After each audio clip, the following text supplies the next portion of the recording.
মৰমৰ ছাত্ৰ ছাত্ৰীসকল তোমালোকৰ প্ৰিয় চেনেল ইংলিছ লাৰ্নিং আছামলৈ মই তোমালোকক স্বাগতম জনাই আজি মই তোমালোকৰ আগত আজি অনুষ্ঠিত হোৱা HS first year final examination 2024 environmental এডুকেশ্যনৰ কোশ্চিন পেপাৰখনৰ সম্পূৰ্ণ সলিউশ্যন লৈ উপস্থিত হৈছোঁ। মৰমৰ ছাত্ৰ ছাত্ৰীসকল এই ভিডিঅ'ত মই তোমালোকৰ আগত গোটেইখিনি কোশ্চিন সলিউশ্যন কৰি দিম। তোমালোকে পৰীক্ষাত কি লিখিলা, তোমালোকৰ আনসাৰসমূহ শুদ্ধ হল নে অশুদ্ধ হল সেইখিনি এই ভিডিঅ'ৰ জৰিয়তে চেক কৰিব পাৰিবা। আৰু যিসকল মৰমৰ ছাত্ৰ ছাত্ৰীয়ে অহা 2025ত এইচএছ ফাৰ্ষ্ট ইয়াৰ এক্সামিনেশ্যন দিবা তোমালোকে এই কোশ্চিন পেপাৰখন মডেল কোশ্চিন হিচাপে ইউজ কৰিব পাৰা। মৰমৰ ছাত্ৰ ছাত্ৰীসকল আজি খুব ভাল লাগিছে যে মই যিখিনি ভিডিঅ' এই 2 দিন বা 3 দিনত আপলোড কৰিছিলোঁ তাৰ পৰা 100% কোশ্চিন কমন পৰিছে। গতিকে যিসকল মৰমৰ ছাত্ৰ ছাত্ৰীয়ে মোৰ চেনেলত গৈ ভিডিঅ'খিনি চাইছা নিশ্চয় তোমালোকে 100 মাৰ্ক এই কোশ্চিনৰ সলিউশ্যন কৰিব পাৰিছা। আৰু মোৰো ভাল লাগিছে যে তোমালোকৰ আগত অকণমান পৰিশ্ৰম কৰি আপলোড কৰা ভিডিঅ'সমূহে তোমালোকৰ পৰীক্ষাত সহায় কৰিছে। বলাচোন মৰমৰ ছাত্ৰ ছাত্ৰীসকল এই কোশ্চিন পেপাৰৰ সম্পূৰ্ণ সলিউশ্যন লৈ যাওঁ। ইতিমধ্যে মেক্সিমাম গোটেইখিনি কোশ্চিনৰ সমাধান মই আপলোড কৰা ভিডিঅ'ত আছেই, তথাপি একেলগে কোশ্চিন পেপাৰ সলিউশ্যন কৰি মই তোমালোকৰ আগত এই ভিডিঅ'টো আপলোড কৰিছোঁ। কোশ্চিন নম্বৰ 1A চমু উত্তৰ লিখা যিকোনো 5টা। ইয়াতে কোৱা হৈছে 1 জিনগত জৈৱ বৈচিত্ৰ্যৰ সংজ্ঞা দিয়া উত্তৰ। জিনগত জৈৱ বৈচিত্ৰ্যৰ সংজ্ঞাটো মই পোনপ্ৰথমতে মুখে মাতি যাম। শৰ্ট কুৱেশ্যনখিনি মুখে মাতি যোৱাৰ পিছত স্ক্ৰীনশ্বটৰ সুবিধা কৰি দিম। তোমালোকে স্ক্ৰীনশ্বট কৰি লৈ পিছত তোমালোকৰ কোশ্চিন পেপাৰৰ লগত আনসাৰসমূহ ৰিজাই চাব পাৰিবা। উত্তৰ একোটাকৈ প্ৰজাতিৰ শৰীৰত থকা জিনসমূহৰ বৈচিত্ৰ্যই হ'ল জিনগত জৈৱ বৈচিত্ৰ্য। বি নম্বৰলৈ আহা নম্বৰ 2 লৈ আহা SDRFৰ সম্পূৰ্ণ ৰূপটো লিখে। SDRFৰ সম্পূৰ্ণ ৰূপটো হ'ল ষ্টেট ডিজাষ্টাৰ ৰেছপন্স ফ'ৰ্চ। তাৰপিছত খাদ্য শৃংখল কি অলৰেডি কেইবাটা ভিডিঅ'ত আলোচনা কৰা হৈছে, তথাপি মই তোমালোকক এই খাদ্য শৃংখল কি ইয়াৰ উত্তৰটো দেখাই দিম। তাৰ আগতে তোমালোকক এই 2টা প্ৰশ্নৰ আনসাৰ দেখাই দিছোঁ। ওকে, খাদ্য শৃংখল যিকোনো পৰিস্থিতিতন্ত্ৰত কোনো জীৱই আহাৰ গ্ৰহণ কৰা আৰু অইন জীৱৰ দ্বাৰা ভক্ষণপ্ৰাপ্ত হোৱা অনুক্ৰমিক শৃংখলকেই খাদ্য শৃংখল বুলি কোৱা হয়। নেক্সট 4 অসমৰ এখন ৰাষ্ট্ৰীয় উদ্যানৰ নাম লিখা উত্তৰ কাজিৰঙা, মানাহ, ওৰাং, পবিতৰা এইখিনি তোমালোকে দিব পাৰা। নেক্সট পৰিস্থিতিতন্ত্ৰ মানে কি দেখা। পৰিস্থিতিতন্ত্ৰৰ মানে হ'ল পৰিস্থিতিতন্ত্ৰ হৈছে পৰস্পৰৰ জৈৱিক আৰু জড় উপাদানসমূহৰ মাজত জৈৱিক, ৰাসায়নিক আৰু ভৌতিক আন্তঃক্ৰিয়াৰ গতিশীল কৰ্মজালৰ সৈতে জড়িত বিভিন্ন জীৱ সম্প্ৰদায়। 6 কোন তাৰিখত বিশ্ব পৰিৱেশ দিৱস উদযাপন কৰা হয় উত্তৰ 5 জুন। 7 পৃথিৱীৰ কঠিন স্তৰটো কি উত্তৰ ভূত্বক। কোশ্চিন বি খালী ঠাই পূৰণ কৰা যিকোনো 3টা। 1 বায়ুমণ্ডলৰ ড্যাশ স্তৰত অজন পোৱা যায় উত্তৰ ষ্ট্ৰেটোস্ফিয়াৰ স্তৰত অজন পোৱা যায়। ডায়েৰিয়া হ'ল এবিধ ড্যাশ ৰোগ। ডায়েৰিয়া হ'ল এবিধ পানীজনিত বা কোনোবাই যদি বেক্টেৰিয়াজনিত ৰোগ দিছে ৰাইট হ'ব। লকটক হ্ৰদ ক'ত হ্ৰদ ড্যাশত আছে উত্তৰ লকটক হ্ৰদ মণিপুৰত আছে। 4 ভেকুলী হ'ল পৰিস্থিতিতন্ত্ৰৰ ড্যাশ স্তৰৰ উপভোক্তা উত্তৰ ভেকুলী হ'ল পৰিস্থিতিতন্ত্ৰৰ দ্বিতীয় স্তৰৰ উপভোক্তা। 5 বাধ্যতামূলক পথচিহ্নসমূহ সাধাৰণতে ড্যাশ আকৃতিৰ হয় উত্তৰ সাধাৰণতে গোলাকৃতি হয় আৰু 2টামান অষ্টভুজ আৰু ত্ৰিভুজ আকৃতিৰ হয়। তোমালোকে এইটো গোলাকৃতি দিলে হৈ যাব। হৈ গ'ল, সেইখিনি আছিলে এই প্ৰশ্নসমূহৰ সমাধান কোশ্চিন 2 লৈ আহা চমু বৰ্ণনা দিয়া যিকোনো 5টা এ খাদ্যজাল কিছুমান খাদ্য শৃংখল ইটো হিটোৰ সৈতে সংযোগৰ ফলত ঠিক মকৰাৰ জালৰ দৰে খাদ্য জালৰ সৃষ্টি কৰে কেইবাটাও সংযুক্ত খাদ্য শৃংখলক লৈ গঠিত এই অন্তৰ্বন্ধনযুক্ত ৰূপকে খাদ্যজাল বলে নেক্সট জলবায়ু পৰিৱৰ্তন জলবায়ুৰ পৰিৱৰ্তন হৈছে জলবায়ুৰ অৱস্থাৰ পৰিসংখ্যাৰ উল্লেখনীয় ভিন্নতা বা এটা দীঘলীয়া সময়ৰ বাবে দেখা দিয়া অৱস্থাৰ ভিন্নতা নেক্সট বাস্তৱবিদ্যা পিৰামিড যিকোনো পৰিস্থিতি তন্ত্ৰত একেবাৰে নিম্ন স্তৰৰ উৎপাদকসকলৰ পৰা সৰ্বোচ্চ স্তৰলৈকে উপভোক্তাবিলাকৰ ক্ৰমিক পৌষ্টিক স্তৰৰ গাঁথনি আৰু ক্ৰিয়াকৰ্মৰ গ্ৰাফিক ৰূপকে বাস্তৱবিদ্যা পিৰামিড বুলি জনা যায় পৰিৱেশীয় পিৰামিড 3 প্ৰকাৰৰ যেনে সংখ্যা পিৰামিড 2 জৈৱিক ভৰৰ পিৰামিড আৰু 3 শক্তিৰ পিৰামিড এতিয়া মই তোমালোকৰ আগত অন্ত সংৰক্ষণ লৈ আহিছোঁ অন্ত সংৰক্ষণ হৈছে বনজ উদ্ভিদ আৰু প্ৰাণীক সেই সমূহৰ প্ৰাকৃতিক বাসস্থানতে কৰা সংৰক্ষণ অৰ্থাৎ নিজা আৱাসস্থলতে কৰা সংৰক্ষণ যেনে বায়োস্ফিয়াৰ ৰিজাৰ্ভ ৰাষ্ট্ৰীয় উদ্যান আদি নেক্সট ভূমি প্ৰদূষণ ইয়াৰ পৰা লিখিবা মাটিত ঘৰুৱা আৰু ঔদ্যোগিক বৰ্জিত পদাৰ্থকে ধৰি বিভিন্ন ধৰণৰ জমা কৰা আৱৰ্জনা কৃষিভূমিত ব্যৱহাৰ কৰা কীটনাশক দ্ৰব্য আদিৰ বাবে কি মাটি প্ৰদূষিত হয় বা ইয়াকেই মাটি বা ভূমি প্ৰদূষণ বলে বিভিন্ন ধৰণৰ বিষাক্ত দ্ৰব্য মিহলি হোৱাৰ ফলতো মাটিৰ উৰ্বৰতা হেৰা পায় এতিয়া ভূমি প্ৰদূষণৰ উৎস এতিয়া তোমালোকক মই ভূমি প্ৰদূষণৰ উৎসসমূহ তলত উল্লেখ কৰা উৎসসমূহ ভূমি প্ৰদূষণৰ কাৰণ হ'ব পাৰে ঔদ্যোগিক বৰ্জিত পদাৰ্থ খোৱা নগৰীয়া আৱৰ্জনা গোৱা কৃষি কাৰ্য বা কৃষি আৱৰ্জনা পৌৰ আৱৰ্জনা অংগ তেজস্ক্ৰিয় প্ৰদূষক প্ৰথম জৈৱিক দ্ৰব্য বা এজেণ্ট নেক্সট পৌষ্টিক স্তৰ যিকোনো পৰিস্থিতি তন্ত্ৰত প্ৰতিটো জীৱক একোটাকৈ আহাৰ পৰ্যায় বা স্তৰ হিচাপে গণ্য কৰিব পাৰি ইয়াকে পৌষ্টিক স্তৰ বুলি গণ্য কৰা হয় একেই উৎসৰ পৰা শক্তি আহৰণ কৰা জীৱন্ত জীৱসমূহ একেটা পৌষ্টিক স্তৰৰ বুলি গণ্য কৰা হয় এইদৰে সেউজীয়া উদ্ভিদ প্ৰথম পৌষ্টিক স্তৰত অন্তৰ্ভুক্ত হ'ব তৃণভোজী প্ৰাণীবোৰ দ্বিতীয় পৌষ্টিক স্তৰৰ অন্তৰ্ভুক্ত হ'ব মাংসভোজী প্ৰাণীবোৰ তৃতীয় পৌষ্টিক স্তৰত এইদৰে বাকীবোৰ অন্যান্য স্তৰত হ'ব এতিয়া মই তোমালোকক পৌষ্টিক স্তৰৰ ছবিটো দেখাই দিছোঁ ওকে এতিয়া জি নম্বৰলৈ আহা বন্যপ্ৰাণী সুৰক্ষা আইন 1972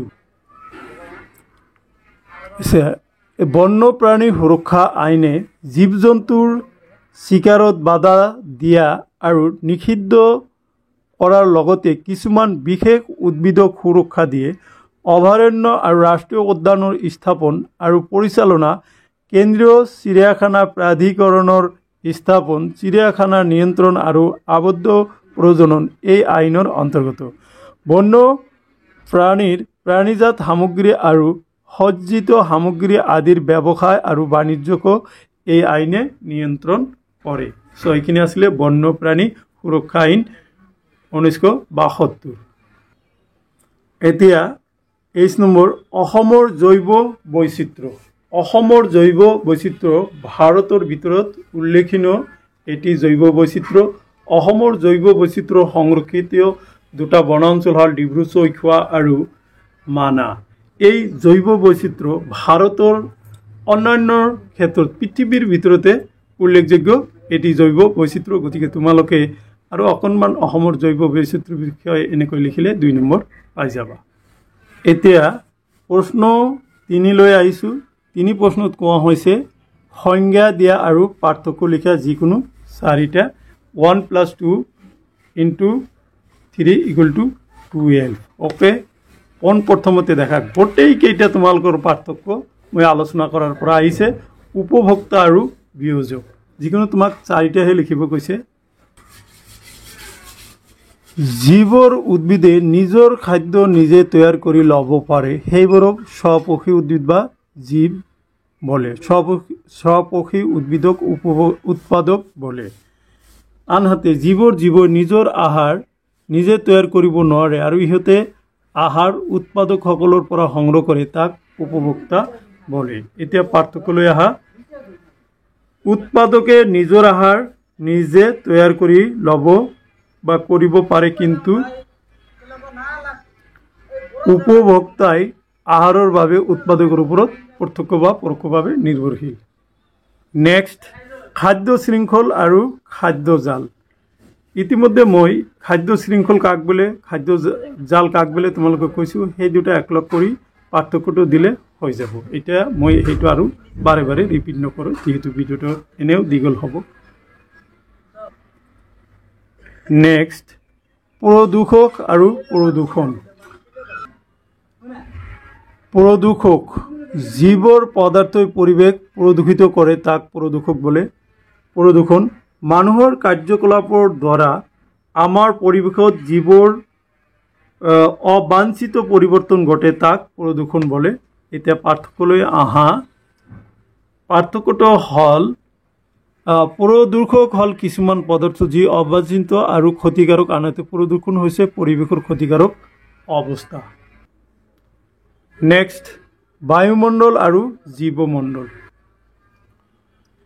বায়ুমণ্ডল প্ৰাণীক সুৰক্ষিত ৰাখিব পৰা এক গেছীয় আৱৰণে পৃথিৱীক চাৰিওপিনৰ পৰা পৰিবৃত্ত কৰি ৰাখিছে যি গেছীয় আৱৰণে পৃথিৱীত প্ৰাণীৰ অস্তিত্বক জীয়াই ৰাখিছে আৰু মহাকাশৰ প্ৰতিকূল পৰিৱেশৰ পৰা ৰক্ষা কৰিছে এই গেছীয় আৱৰণক বায়ুমণ্ডল বলে আনহাতে জীৱমণ্ডলৰ সংজ্ঞালৈ আহা জীৱমণ্ডল হৈছে ভূপৃষ্ঠৰ ওপৰৰ স্তৰত য'ত জীৱসমূহ ভৰ্তি থাকে পাৰ্থক্য পৃথিৱীত চাৰিওফালে থকা পাতল গেছৰ আৱৰণেই হ'ল বায়ুমণ্ডল আনহাতে জীৱমণ্ডল হ'ল পৃথিৱীৰ এটা তৰফ য'ত জীৱ থাকে ওকে নেক্সট সিট বেল্ট আৰু হেলমেট সিট বেল্ট প্ৰতি ঘণ্টাত 70 কিলোমিটাৰ গতিবেগেৰে গৈ থকা গাড়ী এখনৰ চালক আৰু আৰোহী কেইজনৰ শৰীৰ কেইটাও 70 কিলোমিটাৰ গতিৰে ধাৱমান হয় হঠাৎ গাড়ীখন ৰৈ যাবলগীয়া অৱস্থা এটা সৃষ্টি হ'লে গাড়ীখনৰ ভিতৰত থকা ব্যক্তিকেইজনৰ শৰীৰ কেইটা ওপৰত উল্লেখ কৰি অহাৰ দৰে ঘণ্টাত 70 কিলোমিটাৰ গতিৰে সন্মুখৰ পৰা ষ্টিয়াৰিং হুইল ডেশ্ববোৰ্ড বা আইনাত খুন্দা মাৰে ফলত গাড়ীৰ আৰোহী তথা চালকৰ থিতাতে মৃত্যু নতুবা চিৰজীৱনৰ বাবে পংগু হৈ পৰা দেখা যায় সমীক্ষা মতে সিট বেল্ট ব্যৱহাৰ নকৰাৰ বাবে দুৰ্ঘটনাসমূহত 70% ব্যক্তি মৃত্যু হয় গাড়ীখনৰ চালক আৰু প্ৰতিজন আৰোহীয়ে ইয়াক সঠিক ৰূপত ব্যৱহাৰ কৰাটো প্ৰয়োজনীয় অন্যথাই ই দণ্ডনীয় অপৰাধ বুলি গণ্য কৰা হয় এইটো আসলে সিট বেল্ট এতিয়া মই তোমালোকৰ আগত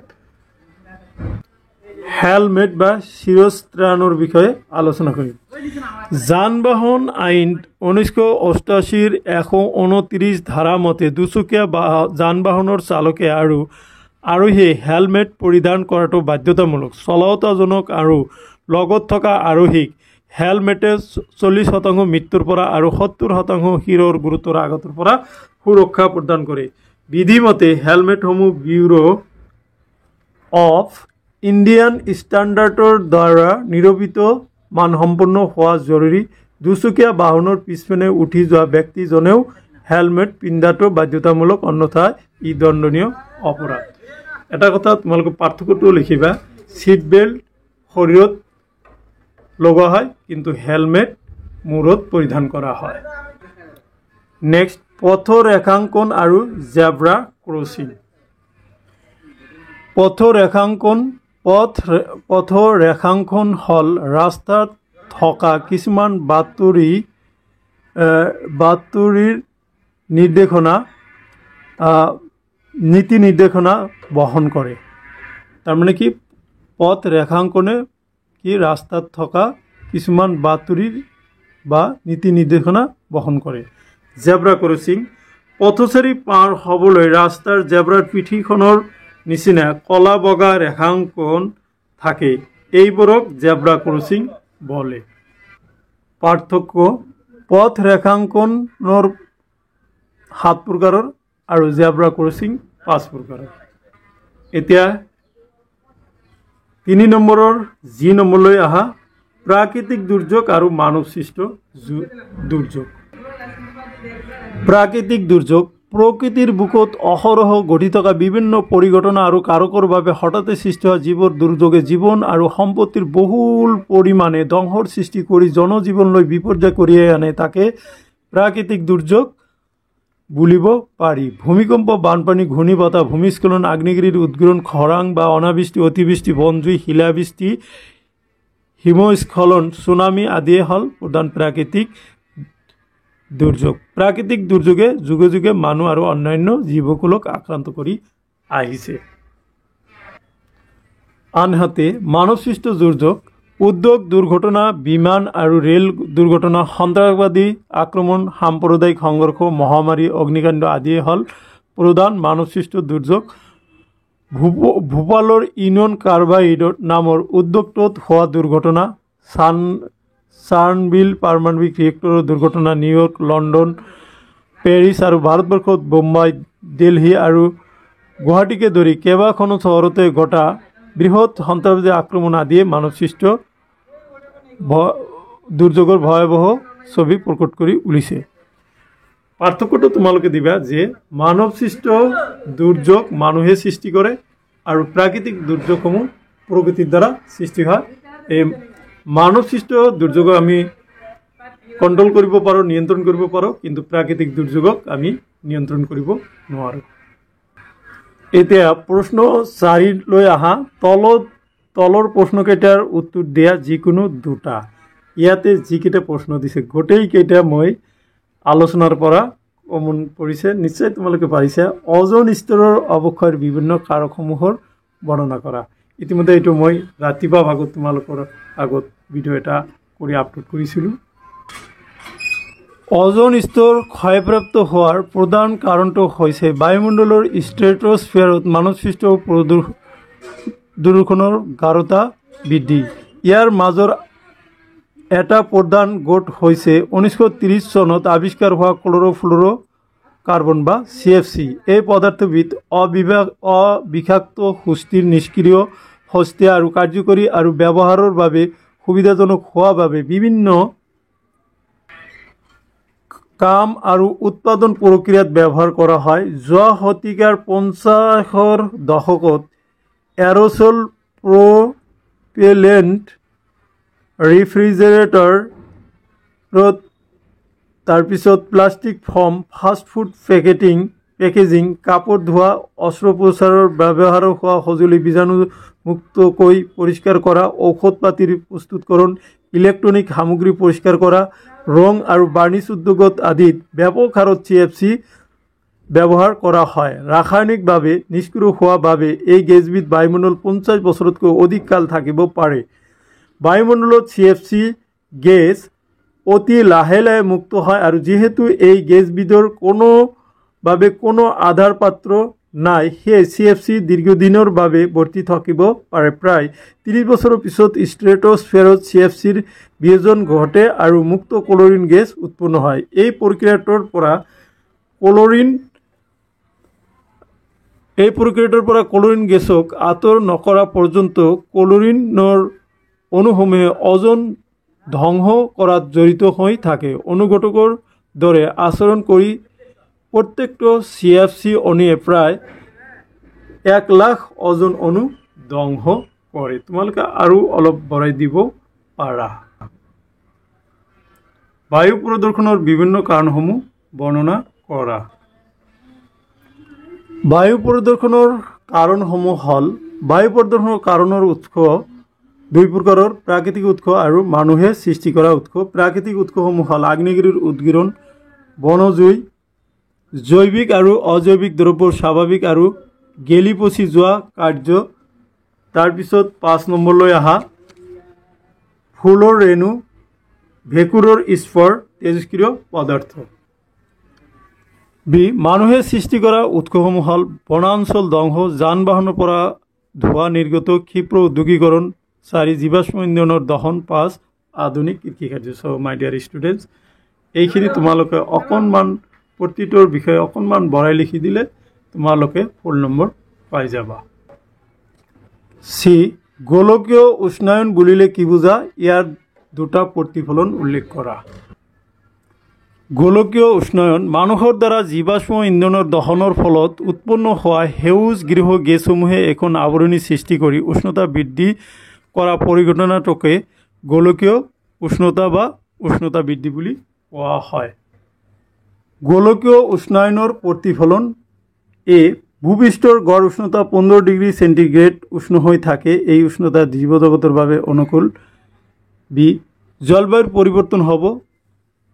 চি গৱেষণাৰ পৰা দেখা গৈছে যে মেৰু অঞ্চলত প্ৰভাৱ বেছিকৈ পৰিব, ইয়াৰ বৰফবোৰ গলিব।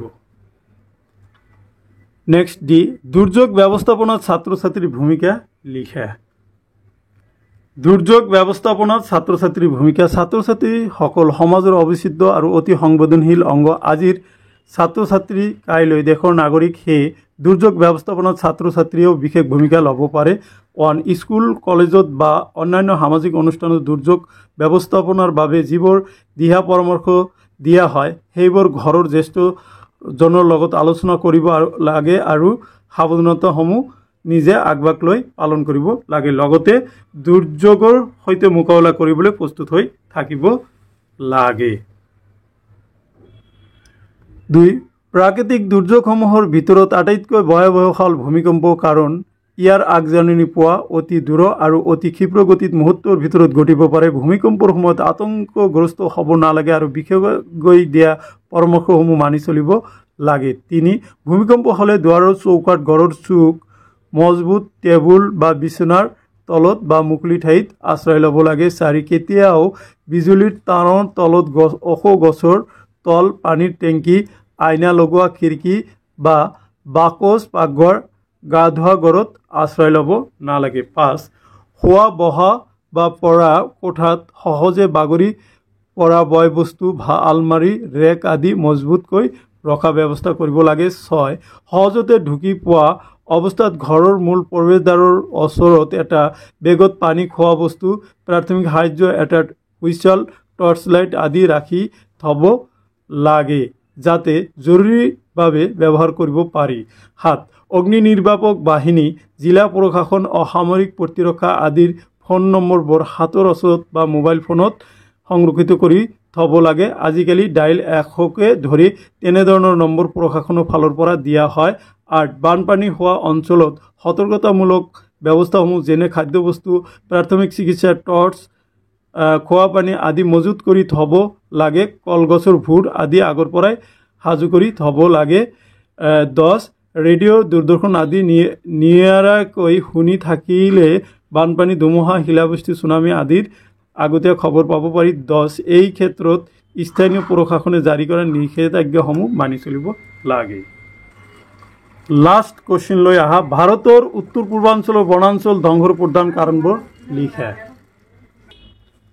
ভাৰতৰ উত্তৰ পূৰ্বাঞ্চলৰ বনাঞ্চল ধ্বংসৰ প্ৰধান কাৰণসমূহ হ'ল: নম্বৰ 1 কাঠৰ উদ্যোগ, নম্বৰ 2 বনাঞ্চল এলেকা কৃষিভূমিলৈ ৰূপান্তৰ, নম্বৰ 3 পথ, দলং, উদ্যোগ আদিৰ আন্তঃগাঁথনি নিৰ্মাণৰ কাৰ্যকলাপ, নম্বৰ 4 অবৈধ অনুপ্ৰৱেশকাৰীৰ দ্বাৰা বেদখল, বনজ সম্পদৰ অবৈধ আচৰণ আৰু নম্বৰ 6 বনাঞ্চলত বন্য জীৱ জন্তুৰ চোৰাং চিকাৰ। চ' মাই ডিয়াৰ ষ্টুডেণ্টছ, এইখিনি আছিলে আজিৰ এই ভিডিঅ'ৰ বিষয়বস্তু। আশা কৰিছোঁ আজিৰ এই ভিডিঅ'ৰ বিষয়বস্তুৱে তোমালোকক অহা পৰীক্ষাসমূহত সহায় কৰিব আৰু যিসকলে পৰীক্ষা দিলে তোমালোকক পৰীক্ষাৰ আনচাৰসমূহ জনাত বা বুজাত সহায় কৰিব। সদশেষত তোমালোকে মই আগলৈকে যিখিনি পৰীক্ষা আছে তাৰ ভিডিঅ' আপলোড কৰিম, সেইখিনি চাবা বুলি আশা ৰাখি আজিৰ এই ভিডিঅ' ইয়াতে সমাপ্ত কৰিছোঁ। Thank you so' much.